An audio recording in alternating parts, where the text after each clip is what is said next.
I would go so far as to say absolutely everything is changing. Really being architects of outcomes. I will just share 17 modules with you and you will have to watch 36 hours of content and fill out 26 worksheets is gone. If you have 1,000 students, you need to find 1,000 pathways for them. That sounds overwhelming. What are you talking about? It's not changing, it's changed. That was Michelle Falzon, and she's been building courses and programs since 1999. So when she talks about how to deliver them, I lean in. And here's what she told me. The way most of us do it is over. No more 17 modules or 36 hours of content that nobody ever finishes. Instead, she's built something she calls a guided journey, and it gets people the result that they've been chasing for years. In fact, wait until you hear what one of her clients did the moment it finally clicked. It's so good. Let's get into it. Michelle, it is so good to be here with you. Stu, it is so good to be here with you. You are one of my favorite people, and I turn to you when it comes to advice on how to create amazing experiences that get people results. You've been working with lots of people behind the scenes, helping them with their courses, their memberships, their experiences that they're creating. And a lot of things are changing. I want to talk about that because you have got your finger on the pulse of what is changing and how to get out in front of it. So this is really going to be a conversation where we will deconstruct, so to speak, what's going on and what's happening. But I'd love to start off just by throwing it to you in terms of a lot of stuff is changing. What has been going through your mind as far as the way we deliver courses? So much is changing. I would go so far as to say absolutely everything is changing. Wow. Yeah. What's being asked of us right now is a complete paradigm shift from being experts who share and disseminate information to really being architects of outcomes. You know, we've talked a lot, I think we've given lip service over the years to, you got to provide the outcome and it's all about the transformation. But we then just still lump a heap of information on people. And that will not fly anymore.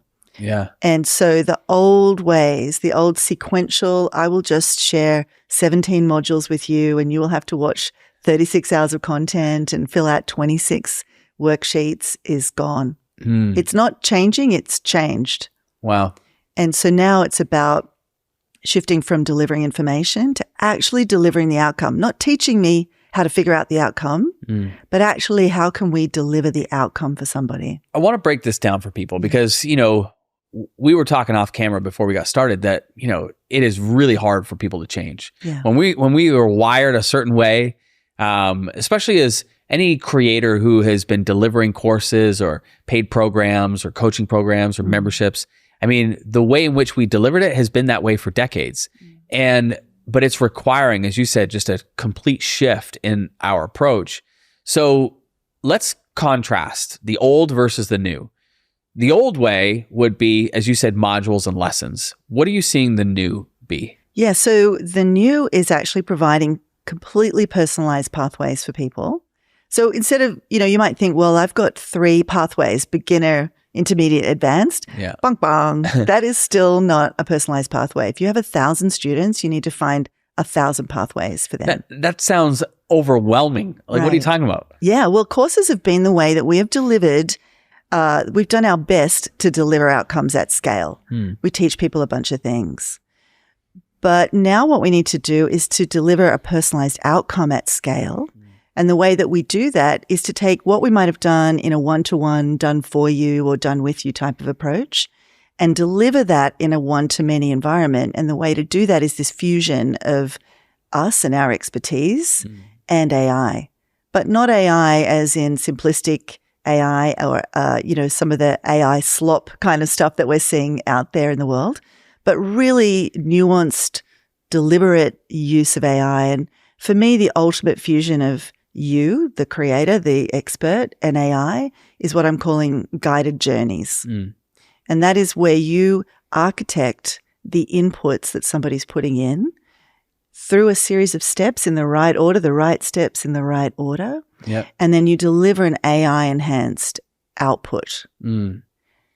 So that kind of in a nutshell is a guided journey. And, you can do this in sort of ad hoc ways with things like a custom GPT. But the guided journey is where each of the inputs kind of builds and you can take people through a process and then you deliver an AI supported outcome.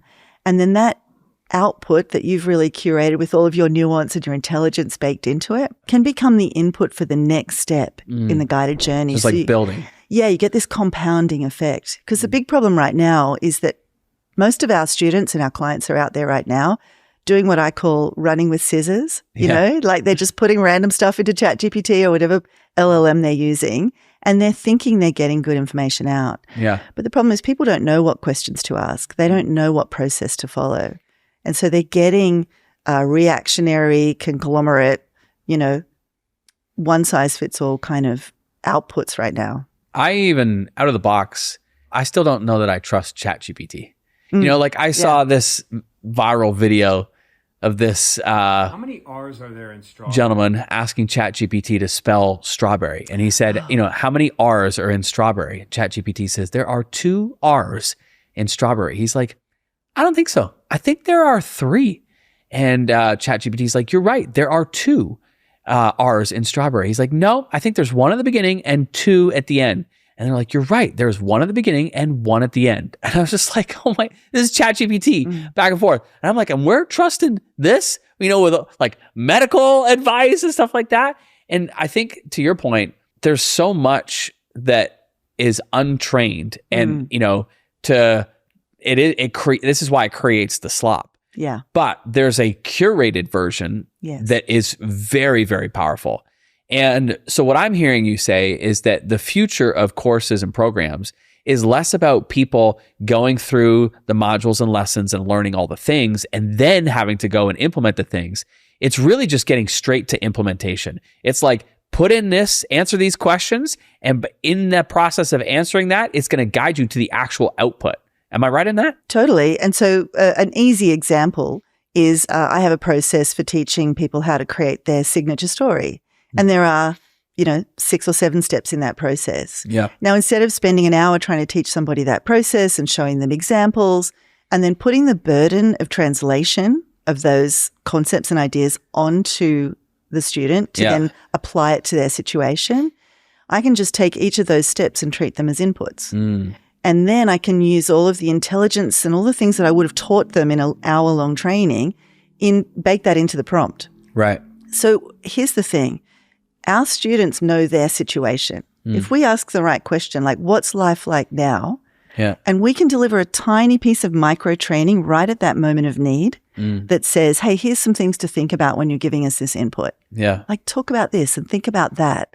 It's a direct relationship between the information and the relevance of that information right now to the very specific action that I need to take. So we're sort of leading people by the nose through these micro steps that build on each other, that give us all the inputs we need to then do a really sophisticated, nuanced prompt that delivers the output. And so I actually have done this with this exact process. Yeah. And I had people tell me they cried when they got the output because they'd been trying to write their own signature story for years and it had never been right and it had always failed and they just never, and they felt seen by this. Right. And it was such a relief because it happened in just a few minutes. Yeah. And here's the magical thing that happens with this. Quick thing before we dive deeper, Michelle covers a lot in this conversation. So to make it easy on you, I built a free resource kit that lays out her whole method step by step. You'll find it in the description. All right, let's keep going. You know, most of us are stuck in Groundhog Day as experts and coaches and consultants, teaching people the basics because it's so hard for them. One of the hardest things for our students to do is to map what we just taught them to their situation. That is a giant leap. We think we've taken them to the finishing line and, gee, you just got to just fill in the thing, right? But actually for them, that's a whole new marathon. That tiny gap that we think is so small is so vast. Applying what's so clear to us, but just new to your student, applying all of that to their situation and assimilating it and writing that signature story or creating that plan or designing that success path or whatever it might be is such a huge task. So if we can get them to a really quality output, the magical thing happens now that you and all your brilliance can coach them beyond that. Right. Like the post-outcome coaching, consulting, teaching gets accelerated and you're no longer stuck in the basics and Groundhog Day. You can actually move people forward. I would imagine that from, hey, I want to do this, to actually getting the outcome, the time for that is reduced dramatically.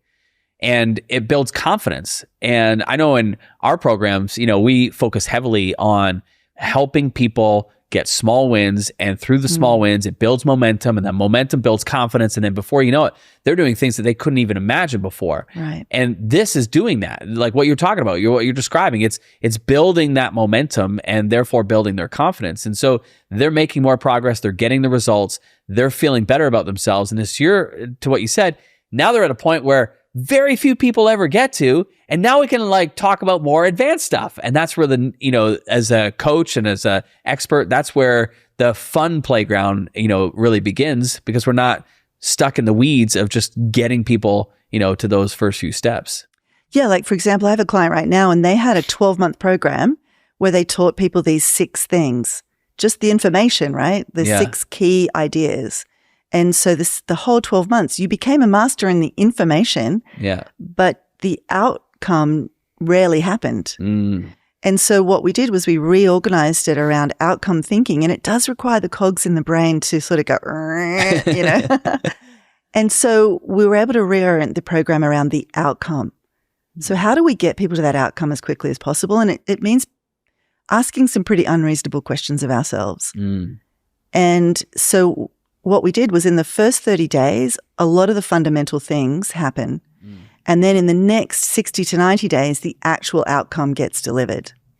And so we can now say to people, we'll get you to the outcome in 90 days. Right. Now, it's a 12-month program.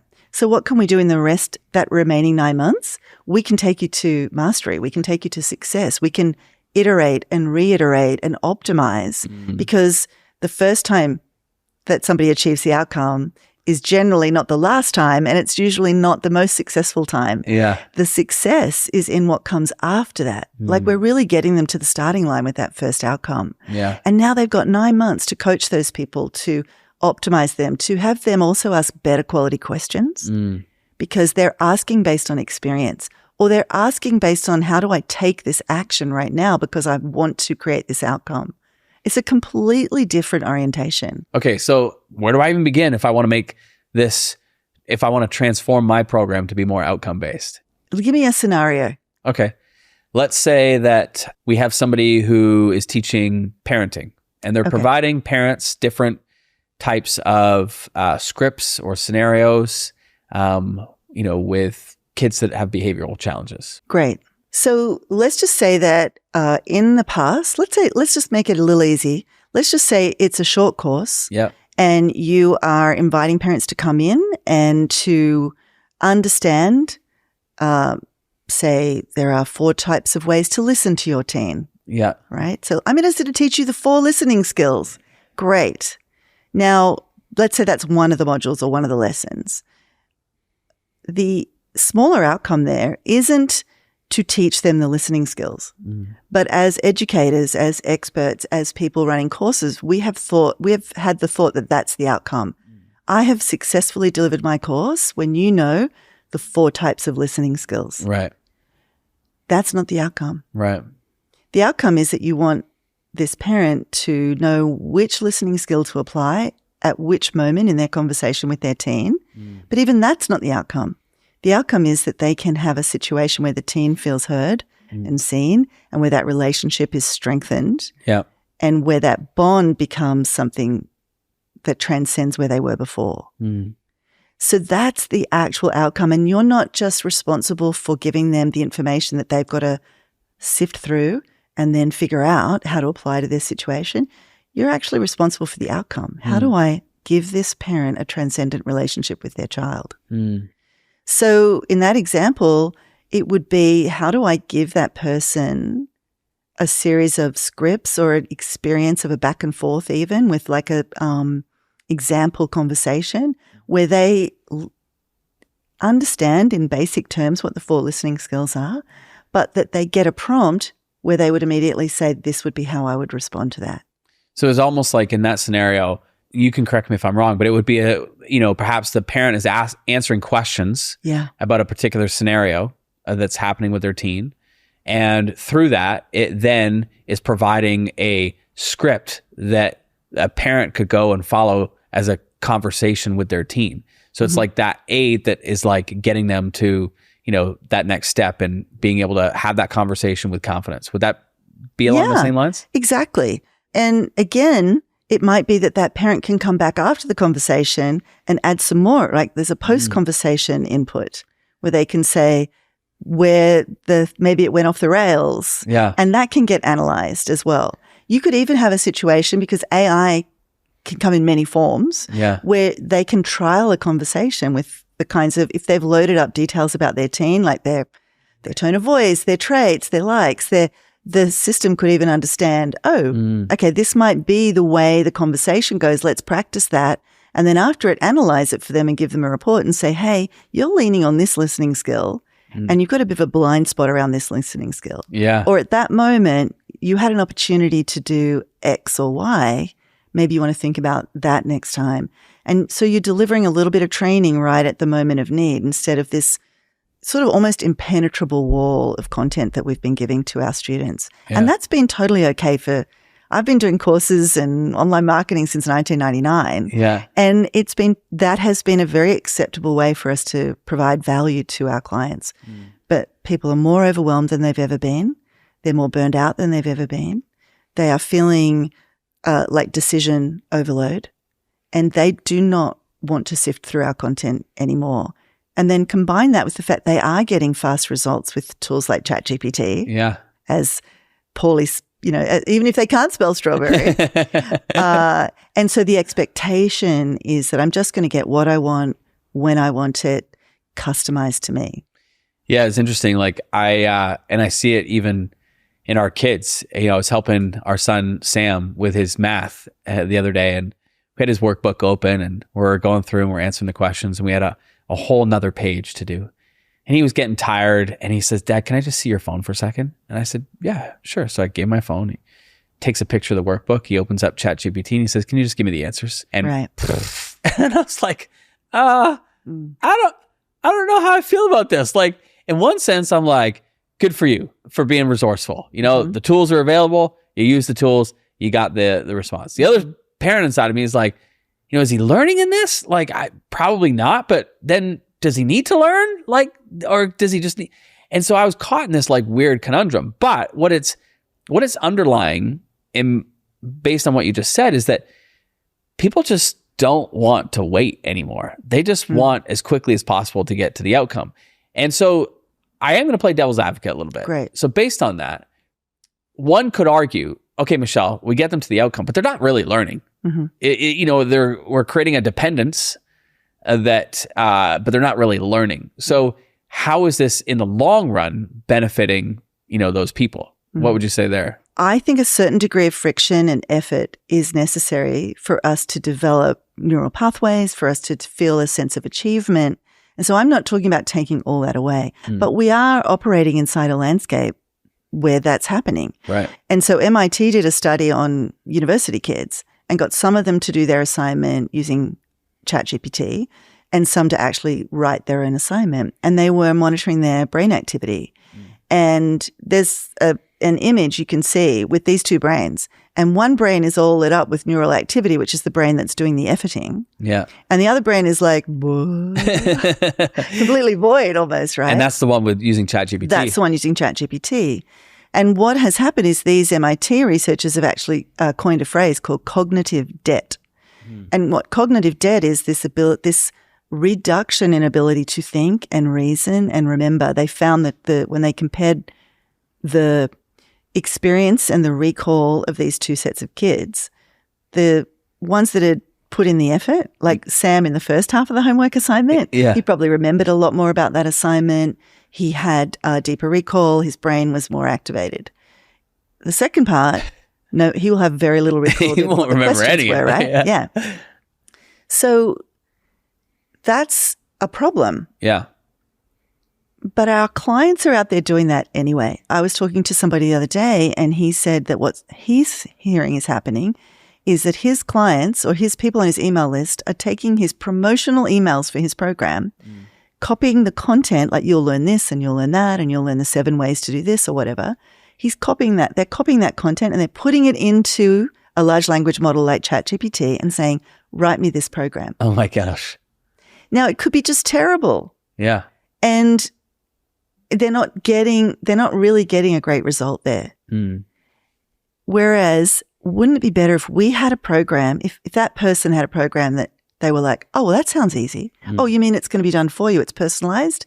Oh, I'm in. Right. And now they get the benefit of a program that's actually curated and nuanced, and it has the coaching wrapped around it and the community wrapped around it, or whatever the other benefits are. That is our responsibility, I think. So it's not about that second half of the equation. It's about moving people through a journey where step by step you're removing the unnecessary friction. You're not removing all the friction. Yeah, I think that's an important point. Yeah, that's a great distinction. I mean, I also think too, when people do begin to get outcomes, and as I said before, it creates that momentum, and that momentum creates more interest in going deeper. You know, we get frustrated if we don't experience success or some progress, and that's what leads to people giving up. You know, where you're flipping this on its head, in my opinion, is that we're greasing the wheels. Yeah. It is becoming so much easier for people to get outcome, which then creates more momentum, more interest, and more desire to master the actual skills itself. And so I think that there's something to be said there. Yeah, I mean, I've been really fortunate over the years to see behind the scenes of lots of programs. Yeah. You know, big courses, big coaching programs, big memberships. And it is an epidemic that so many people struggle with even the basic implementation. Right. And so if we can get people to those wins, real wins, early, and move them into this orientation of action, then they're asking better quality questions. They're making progress. They're feeling that momentum that you were talking about. And as human beings, one of the single most important factors for motivation is a sense of progress. And so if we can get people to progress, we can give them that magical moment where they go, ha-ha, oh, wow, I did it. And that's exactly right. And that put into words or into the plan or into the process what I felt but I couldn't articulate. Yeah. Now we've got them. Now they're on to the next step and the next step and the next step. And to me, even if we made that part easier, and even if they don't remember all the details of that one step, it's part of a system. It's part of an ecosystem. And we're offered cases surrounding it with the Q&A call or the coaching session or the office hours where they can make deeper sense of things. And so it's, and I can see how the experience is similar but different, in the sense that more time is spent on refining and optimizing, less time is spent on learning. And we're closing the gap between learning and doing. It's just really, we're just going straight into doing. And then they're getting the outcome. And then from there, it's like, okay, now we can refine that, and we can use the refinement as the opportunity to teach those, additional elements. You got it. Yeah. Yeah. Okay. So let's shift gears and think about then, how do we move forward as course creators with this new environment that we're in? So getting clear on the outcome, that there's a new definition of outcome. Yeah. And that our responsibility is to get people to the outcome. Yeah. And that maybe we aren't just getting them to photocopy their homework and get ChatGPT to give them the answers. Maybe we're still moving them through a process that is serving them, because AI, I think, I had somebody say to me in one of my programs, no, I don't like AI. And I was like, well, that's like saying I don't like the internet. There's good and bad corners of the internet. Yeah. And it's the same with AI. Making friends with AI, with this particular paradigm of really this fusion between our brilliance as course creators and experts and the best part of AI, the best way to utilize to avoid so much cognitive debt, to help people tap into their motivation and their progress. So that's the first thing. And the other thing that you're saying too is that our expertise is not being discarded in this whole process. Yeah.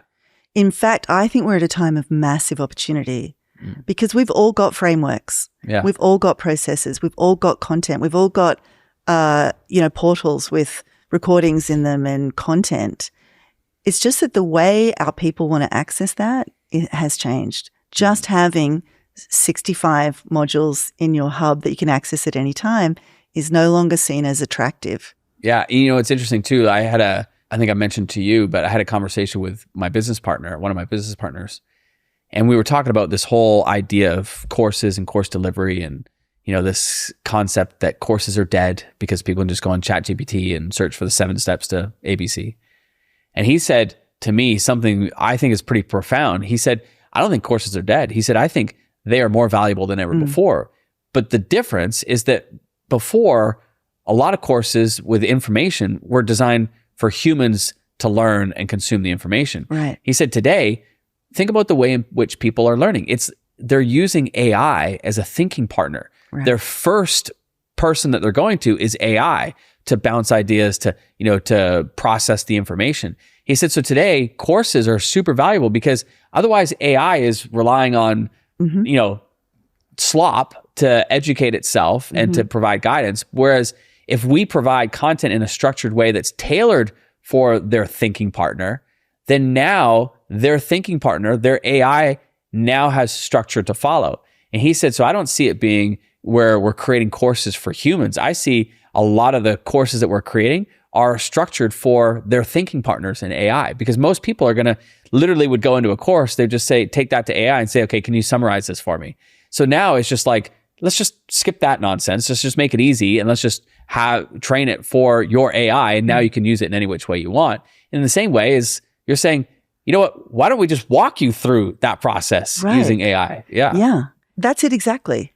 So once we're clear on the outcome and we've made friends with this idea and we really know that our expertise isn't going away, that in fact AI doesn't have to threaten us as course creators, but it can actually be the thing that unleashes us. Yeah. And that it gets us to the outcomes that we've always wanted to deliver. And this is what I'm finding, Stu. Yeah.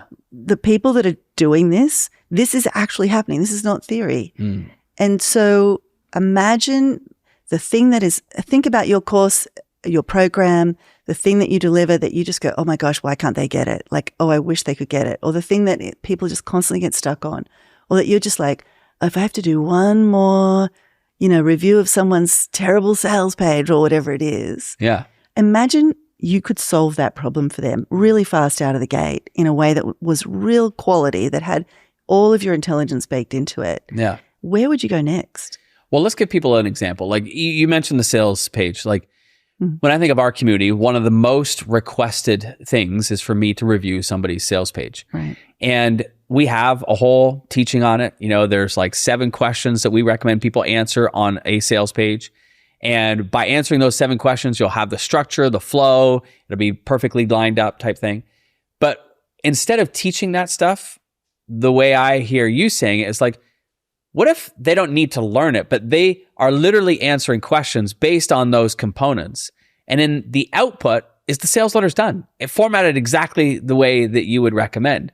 That is going to close the gap so much faster, get them to the end result. They're happy and onwards and upwards. Right. And now you might run an office hours where you hot seat sales pages, but now you're dealing with a page that's already at an 8. Right. Rather than at a -5, which can be the case when somebody's never done a sales page before and they're trying to go through your 10 hours of training. Not that you would do 10 hours of training on that. You're so good at making concise training. But they go through all the training and now they've got this burden of translation. Yeah. And we're the expert. They're not the expert. We're the ones that have written lots of sales pages, not them. Yeah. So we can't expect their first try to be great. But if we can, here's the thing. As you think about what the journey might be, imagine you were doing this one-on-one with someone as if you were right there next to them. What would be the first thing you'd ask them? Or what would be the first thing you would write up on the whiteboard or whatever it is? Yeah. And then what would be the next thing? And then based on what they said, what would be the next thing? And if you can think about it in those terms, you can really break it down rather than, oh, here's the 10 parts of a sales page, which is really just an analytical, not based on time or step by step. It's just the 10 things. Right. But what do I do first? What do I do second? And how do I think about that? So if you can take people through the steps and they can get their sales page at the end with all of your brilliance baked into it, now on that call, you're like, this is brilliant. I love it. Maybe we could be a little more clear about this. When you put the input about who your right fit client was for this, tell me, did you did you take this into account? And they're like, oh, no, I didn't. I might go back and refine that input and let this run again and see what it does. Interesting. So now you're able to be very much more targeted, or you're able to go, this is great. This is 8 out of 10. Launch it, baby. And let's just see how it goes. Let's just get some water through the pipes. And then let's look at your stats and let's measure that. Or let's launch it like this. And next week, let's work on the split test for the headline. We're so much further down the field. So for example, I ran a program where I helped people create their offer. I didn't teach them the elements of an offer. I took them through a process of creating their offer, an AI guided, a guided journey supported by AI at every step. So for example, I have a way that I like people to talk about their bonuses. Yeah. I like there to be a really cool name for the bonus, a brief description of the bonus, and then 3 what's in it for me bullet points. That's just something I've learned over the years. It's kind of a handy way when you're listing out your bonuses on your sales page to do it. Yeah. So I could spend ages teaching somebody how to do that and then get subpar results back that they've had to sweat over. Or I can go, let me just tell you a couple of quick things you need to know about a bonus. So first of all, let's address your objections. Let's do this little objection creating tool. Answer these few questions. Let's figure out what the core objections are of your right fit client. Yeah. Great. Now let's take that output that I've just helped you to create and crafted a really great output. Now I've made the objections the way I like the objections done with all that I know about it. Let's take those objections now and use them as inputs to create your bonuses. Beep, beep, beep, beep, beep. There's your bonuses. Here's your name for your bonus. Here's your description for your bonus. Here's your 3 what's in it for me bullet points. Yeah. I mean, I was able to get people to a fully fleshed out offer that I might have had to consult them on individually in a group setting using the power of AI this was a 2-day program, but like you could do it in less or more time. Yeah. But they walked away with an offer ready to go. And I can only imagine how good that felt for them. You know, amazing. I think back to my wife, Amy, when she was getting ready to publish her book, Passion to Purpose. She, in the build up to that, was like, I probably need to, get like press stuff ready and headshots and all this kind of stuff. But she knew what she wanted to do, but she, really just wanted to be guided through the process. So she went to a workshop and she came home from this workshop. I said, how was it? She's like, great. I said, so what'd you learn? She's like, I didn't really learn anything, but look at what I got done. And she showed me, she had like the page done, the photos done, like the bios done, the press release stuff that she would send out done. It was all done. And she was on cloud 9. And it wasn't because, the teaching was like world class or anything of that nature.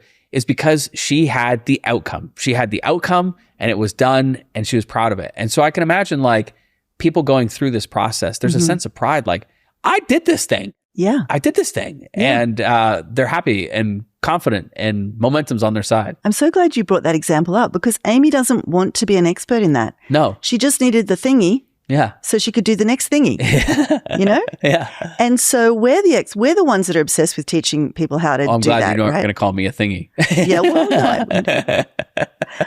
But that's we get so caught up in all of our own, we're fascinated by this topic that we've built our lives around and our brilliance around. Yeah.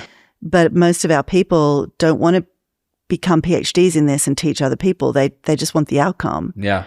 And so for Amy, if she got the outcome she wanted, now she can move on. Yeah, exactly. And there's a couple of interesting things I want to pick up about that. The first thing is if you can give people that outcome, like in my offer example, now what do they do next? Like I've got the offer. Yeah. How do I sell it? How do I deliver on it? How do I market it? Write emails around that? How do I? Well, that's exactly what my next thing helps you to do, right? Yeah. And so if you can move people to the outcome, they're ready to move forward to the next level of outcome with you. So it's actually great for business and it's great for the people that are like Amy receiving the outcome. Yeah. I think of another quick example. Amy and I hired a nutritionist we both wanted to lose like 10 pounds. So we started working with this nutritionist and, our outcome that we were wanting, we just wanted to lose the weight. But so every single day, this nutritionist was asking us to, check in and share what we were eating and blah, blah, blah. And every single day we were doing that. And then she was like trying to teach us like all about nutrition. Right. And I said to Amy, I was like, I'm checking out. Like I don't, my brain's full with all the stuff that I'm already doing. I don't have an interest in that.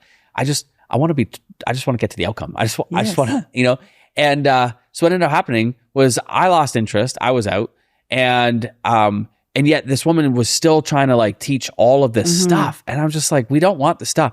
Just tell us like what food to eat, what days, you know, create a plan for us. I just want that outcome so then I can lose the weight. That's it. Like, I don't want to learn all the things. But as experts, you see people all the time. Yeah. Just trying to jam like all this information down, and people don't want to learn it. They just want to get to the thing. Right. Don't feed them with a shovel, feed them with a spoon. Yes. And if you can support that, if that spoon just happens right at the moment they need it. Yeah. So like in that example, she had the best intention, and all of us do. Right. And we're passionate about our topic. But wait, if you knew about the carbohydrates, you know. But what she could have done is said, hey, come on in to my AI, my little guided journey here. Yeah. Tell me some things about you. Like, do you like snacking at night? What do you snack on at night? Yeah. You know, how much activity do you do, et cetera? What's your favorite kind of food? Do you have any allergies? You know, like all of this. Yeah. And then say, okay, based on everything you've told me, here is your plan. Right. So here's the kinds of foods that just to you. Remember I said if you've got 1,000 students, you have 1,000 pathways. Right. So just for Stu, the foods that you like, the foods you don't like are not in there. The times of day to eat, because you like to do your workout in the morning. We're going to make sure that your morning meal happens at this time after your workout, and it includes eggs because of, I don't know what I'm talking about here. I'm making this up, but you know what I mean? You're supposed to eat Don't this you have much. a thing with eggs? I do have a thing with eggs. I'm a Philistine. I don't like soft, gushy eggs, everybody. And Stu knows this about me. I like a hard-boiled egg. Thank you very much. Thank you for clarifying. But, you know, like she could have completely cherry-picked her information. Right. And all of her brilliance in service to you in a deeper way, an unreasonably helpful way, in a way that was completely tailored to you, and that was not about her sharing all this information that she's passionate about, but shifting her passion to being obsessed with you getting the outcome, and in the simplest, fastest, least overwhelming way possible for you. And, you know, that AI process could have also included a couple of cheat things that you can do, because you really love to eat. What do you love to eat? I do love chocolate. Okay, so she might know that it's hard for people to go cold turkey on chocolate. So she's going to give you a little spot on Thursdays afternoons for chocolate, a little reward based on behavior. And then maybe you fill that in, and every week it's starting to use AI to analyze your behavior. Yeah. And give you tips, all based on her brilliance. Right. But coming to you in your moment of need and being based on action. You know, it's interesting. Like I'm thinking of our nutritionist in that scenario. And I think she would feel threatened by this. Yes. And this is the paradigm shift. I can understand it. I understand that. Like, I think she would feel threatened in the thinking like, well, my clients wouldn't need me. Like, it's AI that's delivering this experience.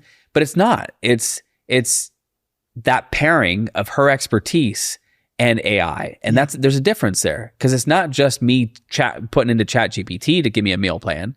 It's based on her expertise, what she would recommend, and obviously based on like personalized to me, which is a big difference. Yeah, it's this fusion of you in all your brilliance and AI in its brilliance. Right. Like using it. This is a tool. Yeah. And how well we use that tool is up to us.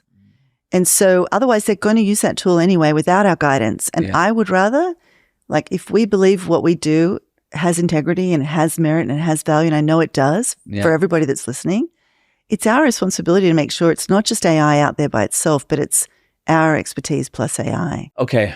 I want to say one thing about your trainer. Yeah. She could still sell the community that you're a part of. She could still sell the weekly personal check-in. Yeah. And she could evolve. She could pioneer beyond what maybe people have done in this space before, because she now sees this new opportunity based on, you know, like she could be giving you rewards based on behavior. She could be incentivizing. Like, there's so many other things she could be doing as your coach. because of this new paradigm. Well, and I would also say she could be serving so many more people. So many more people. Right. And I think that in and of itself just opens up a whole lot. And sometimes people will say, well, I don't want to take on more clients or whatever. And I'd be like, well, wait, so you don't want to help more people?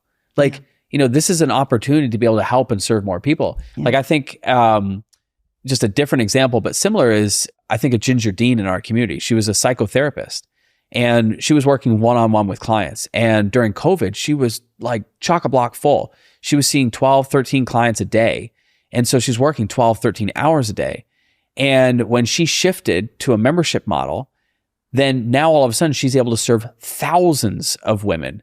And so she was helping more women, she was making more money, and she was working less. And that's like the perfect trifecta. Right. But it required a shift. All other psychotherapists relied on this one-on-one model. Right. But because she shifted to a different model, a membership model, she was able to serve more, make more, and work less. That's a pretty awesome combination. And what I hear you saying again and again is we're at one of those moments. It's a shift. It's a shift to a different model, and it's going to create more opportunity for us. And a membership is a great thing to add this guided journey kind of process into, because what happens with memberships is, every week or every month or whatever, I'm making content and I'm putting it into this hub, this place. Well, how do I access that information? Because over time, and you must see this all the time. Yeah. I see it with my clients. It becomes this it's so valuable, and yet it's almost completely useless. Yeah, it becomes so messy, so overwhelming, and it requires more energy from an organization standpoint that a lot of people just don't pay attention to. So the more content you add, the more time you need to spend on organizing that content, but most don't. And then it becomes that mess you're talking about. Right. So what I'm seeing clients doing is they're building these AI journeys as the front end of this beautiful library. Yeah. So the library it's still valuable, but the value is locked right now, I think, for many of us. Yep. So this really unleashes that value, because what they're doing is at let's say step 3 in the guided journey, where you want to teach somebody this distinction between high and low carbohydrate foods or something, or whatever it might be, you can just link to just that 5-minute snippet or that particular training. Yeah. And so it becomes this way it's the decoder ring for all of our big sort of, cavernous content places. So instead of having to feel like, oh gosh, I've got to spend 3 months reorganizing all my content, it just becomes a job nobody wants to do. Yeah. Don't do that. Right. Invest your time in becoming obsessed on how do I create an outcome? Just one outcome. And that would be my suggestion back to your question before about how do we get started. Just pick one outcome and create a guided journey where you guide people through a process with a very specific, explicit outcome that you bake your intelligence into, as if you were working with them one-to-one. Yeah. But they can work through it and get the outcome. And draw on what you might have in your other places and spaces to support them along the way. I'll give you an example for everybody. So this is one that we recently did about 3 or 4 months ago. Kat on our team meets with people inside of our community one-on-one every month. So people can book a call. She meets with them. And during those calls, Kat was noticing common sticking points where people were getting stuck. And so we had a discussion as a team, and we were, obsessed about how do we, continue to remove the friction, help people get the result faster. And we came up with this idea of a 90-day plan and what that might look like. So the long story short is that we created a tool to help us develop these 90-day plans for people based on inputs. And so now the first call that Kat has with somebody, she's asking them a variety of questions, that's personalized about them. What's their market? Where are they in their journey? What are they trying to achieve? Blah, blah, blah, blah. And then she takes all those inputs and then she creates a personalized 90-day plan, hands that back to the client. And the clients have just been raving. Yeah. Because to your point, it's not a one size fits all. It is personalized to them. It's personalized to their market. It's personalized to where they are in their journey. And it creates focus and clarity. They don't need to learn all these things that, are irrelevant to them right now. They just need to focus on these few things. And we've seen way more progress as a result of these personalized 90-day plans. And it's a good example of what you're talking about. Now we're doing it manually, where Kat is meeting with them. She's capturing the information and then putting that into our tool that is producing the 90-day plans. It's all based on, what I teach. Yeah. But it's eliminated so much friction, and it's just got people moving and implementing. Yeah. And finding where people are stuck is a great, easy way to start. Yeah. Okay, people are getting stuck here. What if I just delivered the outcome for them? What would that look like? And another really, as we're all reorganizing our brains, a good way to think about what would that look like is what would it look like in time? You just put those people in time instead of just saying, here's just a bunch of stuff and here's a bunch of things to learn and then just deduce from that what you should do when. You're actually moving them into a timeline. You're saying, first do this. Yes. Then do this. Then do this. Yeah. And if you can help them with each of those things along the way, that's when the flywheel really starts to turn. So how can I put people in time that are stuck on something, deliver a very specific outcome using this fusion of me and my brilliance plus AI, and using the AI to customize the output, personalize the output, and then maybe possibly also finding little moments along the way for them to dip into that 5-minute training or that, short example, the here or there, to improve the quality of the inputs. Yeah. And there are lots of people I know using this process for their team. It's a great process for your sales team. If you have a sales call, imagine having a guided journey for that sales call because you already have the script. We all have the frameworks. We all have the processes. Anything that has a sequence in it is a great candidate for this. Yeah. So you take the 5 things you want to happen on that sales call and you turn it into a guided journey, and your salesperson's just typing in the responses, moving on to the next, moving on to the next. Now you can run that prompt that gives them exactly what they could be saying back, or the brainstorm idea, or the whatever it is. And you can start to really systemize and support your team within the moment kind of feedback. Buddy, this has been awesome. And you have begun to rewire my brain, because even when I'm thinking about that 90-day plan, each day we have different things for them to do. And to your point, when there's a task, we direct them to, a video or training, whatever it might be. But now you got me thinking okay, but what if there's just a way that on the thing that they need to do, they just enter a thing and the outcome is provided for them, That's it. And then the information is secondary. Right. Because some of us have really methodical buyers that want to go and learn that stuff. Great, go. It's all there. Yeah. But actually, if you're like Amy and you just want the outcome, just every one of those steps, I'd be looking at how do I create an outcome? How can I be unreasonably helpful at that step and remove that friction point? Yeah. So they can move to the next one and the next one. Yeah. My brain just went, wherever there's a to-do, there should be a to done.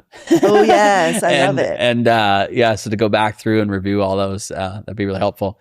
This has been wonderful. As we look to wrap up, what's your perspective as we move into the future when it comes to selling our expertise, and what advice would you give for course creators, experts, and authors, coaches, etc.? Don't be afraid of AI. Don't feel like it's coming to take your job, your clients, The only way that will happen is if you ignore AI, if you try and bunker down and stick with the old way. The old way is already finished. So how can you take this really abundant, proactive approach where you fuse your brilliance with AI? How do you turn this into the massive opportunity for you that I believe it really is? Yeah. So that would be my biggest piece of advice. Obsess over creating the outcome and being unreasonably helpful, and using AI to create what was formerly only possible in a one-to-one scenario. Now we can unleash that and help more people and move them forward faster, and then actually enjoy what we're doing and get deeper into our expertise and helping people in ways that we have perhaps not been able to do as much because we're stuck at that basic level with people. I love it. Where can people go to connect with you? So if they go to michellefalzon.com/outcome, I'll have some goodies there and some examples. Ooh, I love goodies. Some of the things we talked about today. Okay, michellefalzon.com/outcome. That's it. Okay, rock and roll. Buddy, that was awesome. Thank you so much. So that was Michelle Falzon. And if she just changed the way you think about delivering your course or program, then hit that subscribe button because we drop a new episode every single week. And listen, I don't want this to be just a nice conversation that you enjoyed and then move on from. I want you to actually put it to work. So I took everything Michelle shared and built a free resource kit just for you. Scan the QR code or grab the link in the description. Now, next week, this one is wild. We talked to Victor Damasio, who walked away from a law career in Brazil to start selling information. But he flipped his entire value ladder and started offering his highest ticket first. And he went from $20,000 to $200,000 a month. You're going to want to hear what he did. I'll talk to you next week.